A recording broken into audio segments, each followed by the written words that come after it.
Olá, caros amigos e amigas, bem-vindos a mais um programa Onde Deus Chora. Esse programa é apresentado para vocês toda semana pela organização católica ligada ao Vaticano, Ajuda a Igreja que Sofre, também conhecida como AIS do Brasil.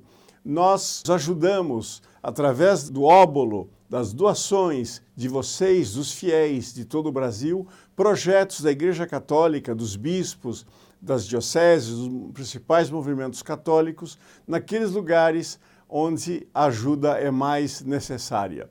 Nós vamos apresentar para vocês hoje a situação de um país católico, o único país que é majoritariamente católico no Extremo Oriente, nas Filipinas. É um grande arquipélago com milhares de ilhas e hoje vamos apresentar para vocês o bispo de uma dessas ilhas, a ilha de Basmati, onde tem um famoso arroz que até aqui no Brasil se encontra também.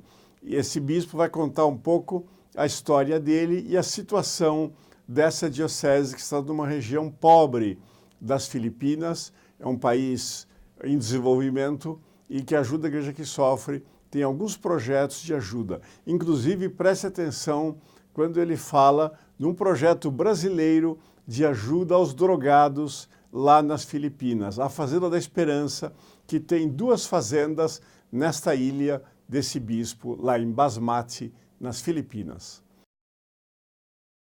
Para nos falar mais da situação dos católicos nas Filipinas, é meu prazer receber o bispo da Diocese de Masbate, Sua Excelência Dom José Bantolo.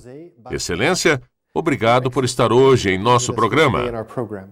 É meu prazer. Estou muito contente por estar aqui. Obrigado pelo convite.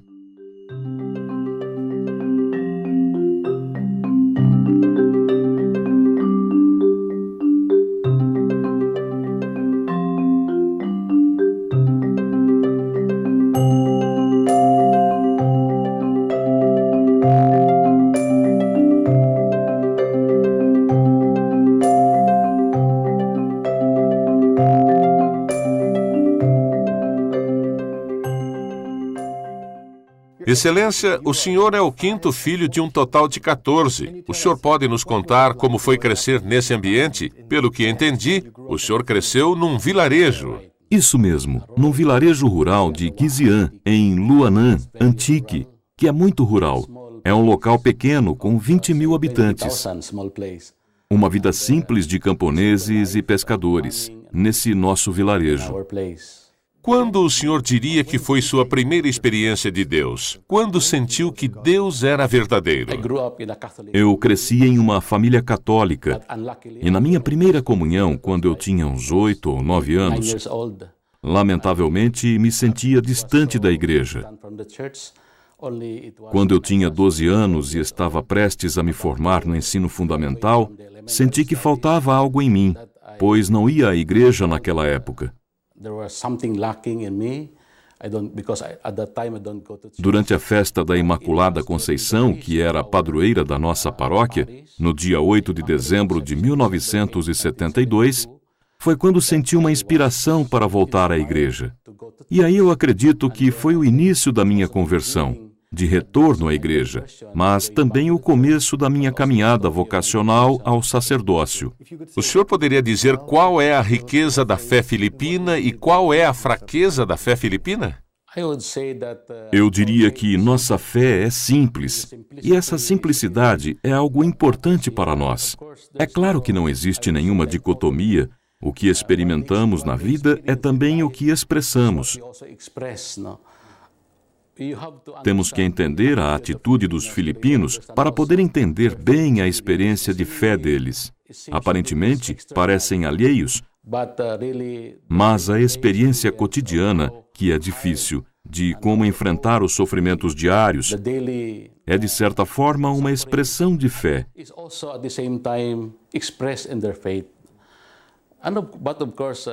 Sem dúvidas, existem muitas coisas a serem pensadas, a serem consideradas.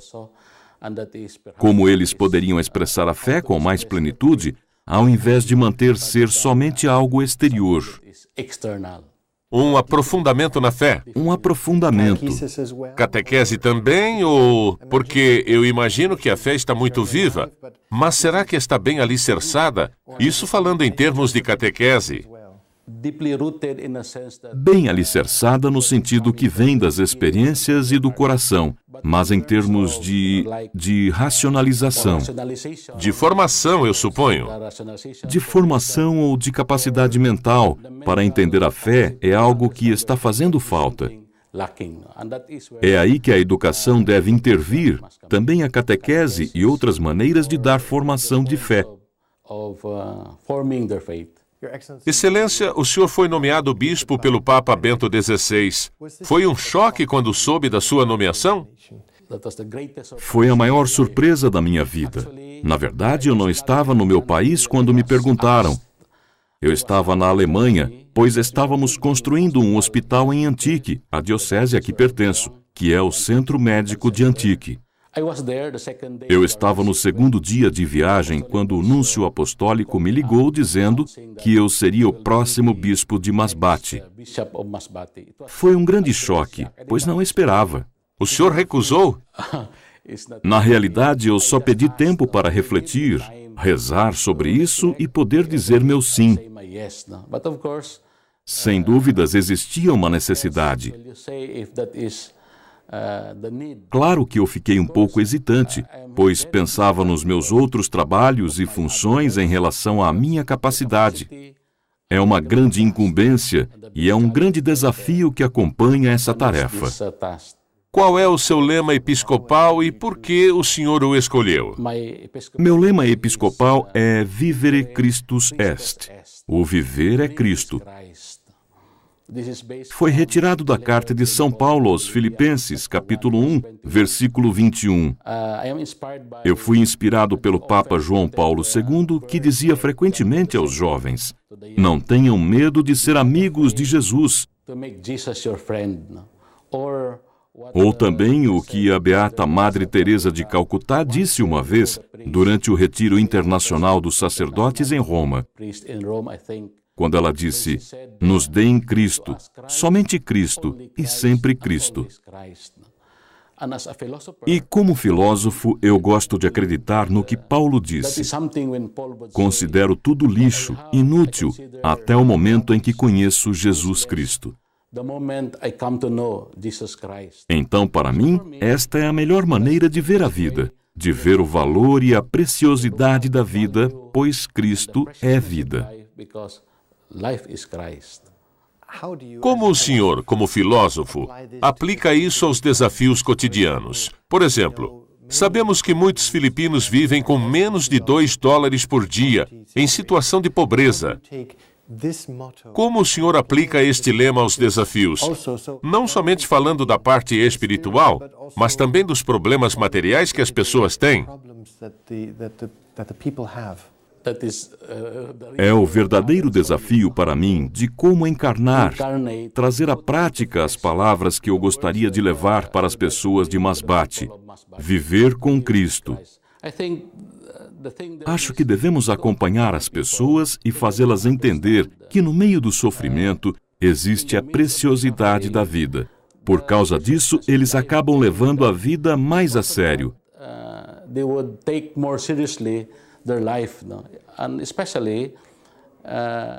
Eu falo isso de maneira particular para aqueles que estão no poder, pois devem entender que cada forma de vida, especialmente a vida humana, é preciosa, baseado no entendimento de que a vida é realmente Cristo. Eu quero voltar ao assunto do respeito à vida, pois existem algumas mudanças importantes na relação do governo filipino e da igreja a respeito disso. Mas agora eu quero falar sobre a pobreza, que provoca violência, em especial a questão de que na sua região e em outras partes ao redor existe uma ação de guerrilha comandada pelo NPA, que é um exército comunista de rebeldes que o senhor confrontou. A pergunta que tenho é: Como o senhor tenta resolver a questão da violência como consequência da pobreza e também de como tenta chegar até estas pessoas? É realmente uma tarefa complicada, mas eu começaria reafirmando que, de fato, a pobreza causa muitas coisas, como a violência. É muito fácil convencer as pessoas a fazerem algo, pois elas são marginalizadas, não têm nada para fazer e são pobres. Contudo, não existe razão para fazermos coisas como privá-los de uma vida simples e pacífica.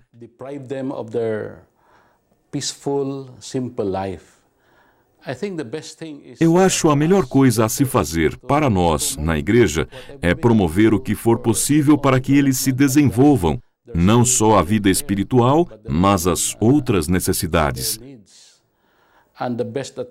O melhor que podemos fazer é começar pelo que eles fazem, como pescar, e assim podemos ajudá-los, por exemplo, protegendo a sua área de pesca, para que não seja dominada por alguém mais poderoso. Ajudar aos camponeses ou outros meios de sustento. As pessoas devem ser ajudadas e protegidas, devem trabalhar livremente e nunca sentir medo, pois a igreja está com eles. É preciso a igreja estar próxima.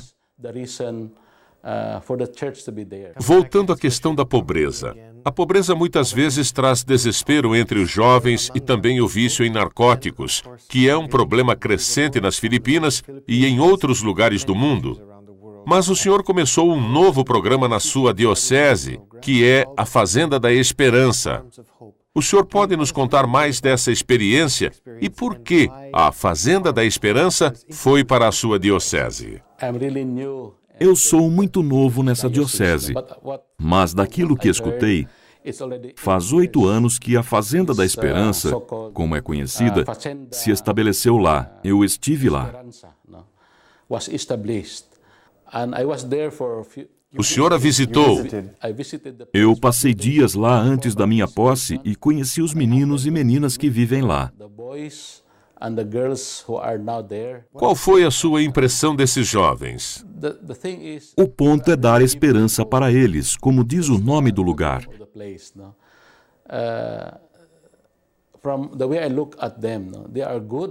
Eu os vejo como pessoas boas, que infelizmente, no decorrer da vida, caíram no vício. E por conta disso, muitos partilharam que já haviam estado em outros centros de recuperação, mas não haviam saído das drogas. Porém, lá eles trabalham na fazenda, ficam lá por 1 ano e existe um programa. É uma vida de trabalho braçal e de oração. Exato. Trabalho braçal, vida em comunidade e oração. O lugar é bonito e tem o silêncio necessário, o tempo que necessita, mas é preciso realmente trabalhar o seu caminho. Pois eu acredito que o vício em narcóticos não pode ser trabalhado com palestras ou com o uso de outros tipos de drogas neles, mas sim com trabalho braçal.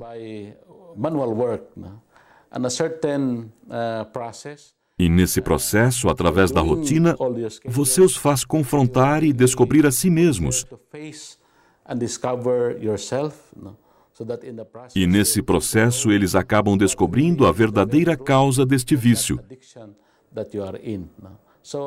Então eu gosto de pensar nesse lugar exatamente como a esperança, não somente para Masbate ou para os filipinos, mas sim que está aberto para toda a Ásia. Quando estive lá, disse para Holland, um leigo alemão e o responsável da fazenda de lá, que era necessário maximizar o uso da terra e o programa como um todo. Assim, nós estaremos promovendo.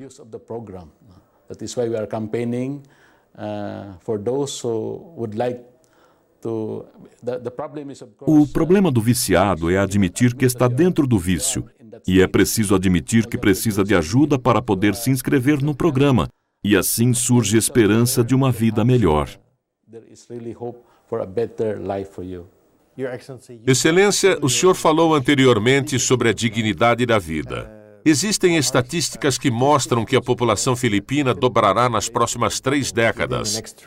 E existe muita pressão do governo e de organizações internacionais para que sejam introduzidos métodos contraceptivos e até mesmo o aborto. Logo, parte da resposta sugerida é limitar o crescimento populacional. Como o senhor e a igreja respondem a essa questão da dignidade da vida no tocante ao crescimento populacional? Como administrar isso? Esse é um problema atual das Filipinas.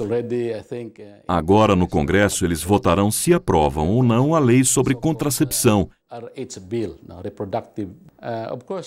É claro que a igreja é contrária a isso, o que não significa que a igreja não queira melhores condições de vida para todos. A questão é que eles acham que a superpopulação é o principal motivo da pobreza. E não é. Não é? Eu gosto de acreditar que já pertenço a uma grande família. Quando fui ordenado bispo, o arcebispo de Haro, Dom Lagdameu, me disse que eu deveria ser pró-vida, pois éramos 14 filhos e é uma verdade. A vida é preciosa, é um dom. Logo, um aumento de vidas é um aumento de dons. Mas claro que devemos entender como organizar para que os filipinos encontrem trabalho ou um meio de sustento, pois eu acredito na bondade e na racionalidade dos filipinos e acho que não vão continuar produzindo crianças sem o uso da razão.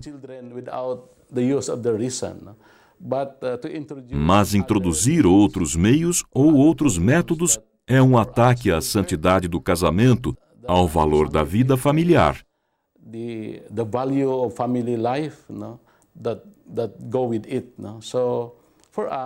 Nós temos que pensar diariamente qual é o verdadeiro motivo dos nossos problemas.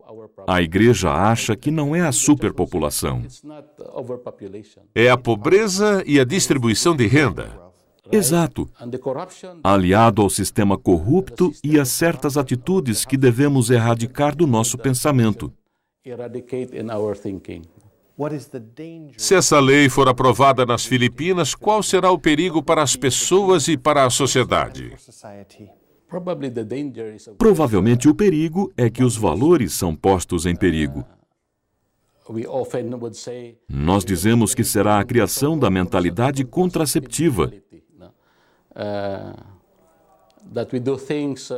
As coisas são feitas só por ter vontade, sem considerar que certos valores precisam de um processo de cooperação, sacrifício, disciplina, o que torna tal processo difícil.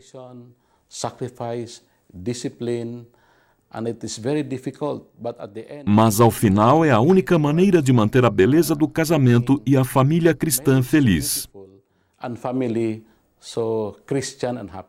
Se vemos a mentalidade contraceptiva como algo que destrói a família e, consequentemente, destrói a sociedade, qual é a alternativa oferecida pela Igreja Católica? Sempre pensamos na formação da família, na formação catequética da família, ou seja, no planejamento natural da família. Claro que é difícil, pois será que temos recursos humanos para levar isso adiante? Acredito que temos. Cada diocese local da igreja tenta, da sua maneira, promover e formar família através dos grupos paroquiais ou através de escolas que dão aula de catequese, dos sacramentos e auxiliam na formação de comunidades eclesiais de base.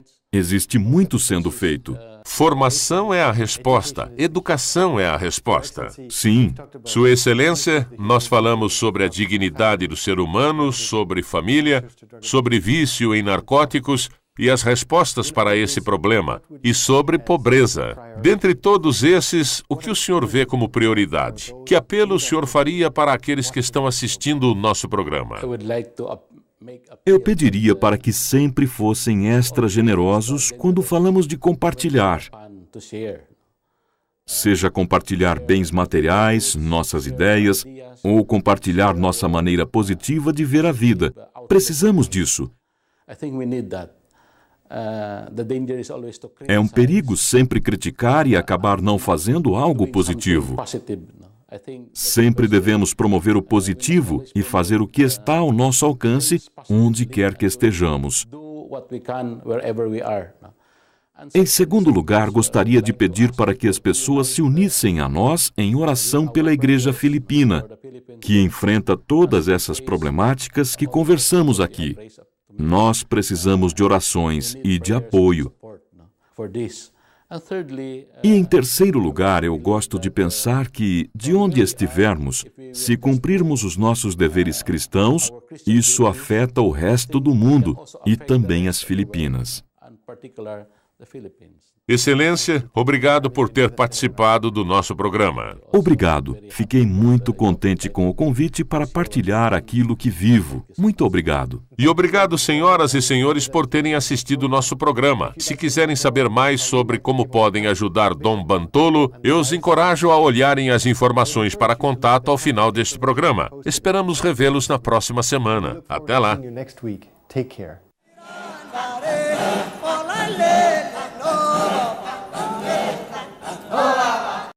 Oração, informação e caridade. Este é o tripé em que ajuda a Igreja que Sofre atua há mais de 60 anos. Seja no sustento de missionários e religiosas, na formação de novos padres ou na construção de igrejas, a Ajuda à Igreja que Sofre apoia projetos em mais de 140 países, tanto em regiões de missão como nos lugares de perseguição. Você pode fazer parte desta obra. Ligue agora para 0800 77 099 27 ou acesse o site www.ais.org.br e peça para receber gratuitamente em sua casa o boletim mensal da Ajuda à Igreja que Sofre. Assim, você estará bem informado sobre o que acontece com a sua igreja e saberá como você pode ajudá-la com sua oração e doação.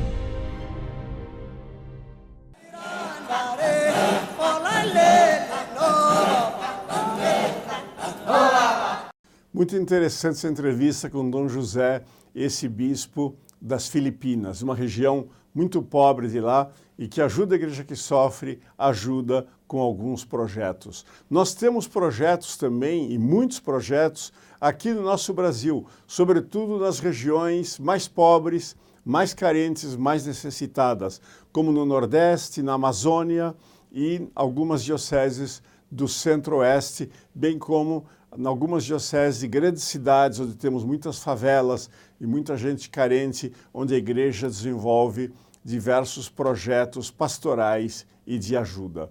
Se você quiser fazer parte desta grande obra da Igreja Católica de ajudar os mais necessitados, telefone agora mesmo, uma ligação gratuita de qualquer lugar do Brasil que você estiver, ligue agora mesmo para oferecer a sua ajuda para os projetos da Igreja Católica. Ligue para 0800 77 099 27 no horário comercial e lá lhe vai ser explicado como fazer para ajudar os projetos da Igreja aqui no Brasil e nas regiões mais carentes do mundo. Desde já, que Deus lhes pague por sua generosidade. Se você quiser saber mais sobre a nossa organização, sobre os projetos de ajuda que nós desenvolvemos, vá na internet e lá você pode descobrir tudo sobre a IS. Inclusive, esses programas que nós passamos aqui estão lá na internet também.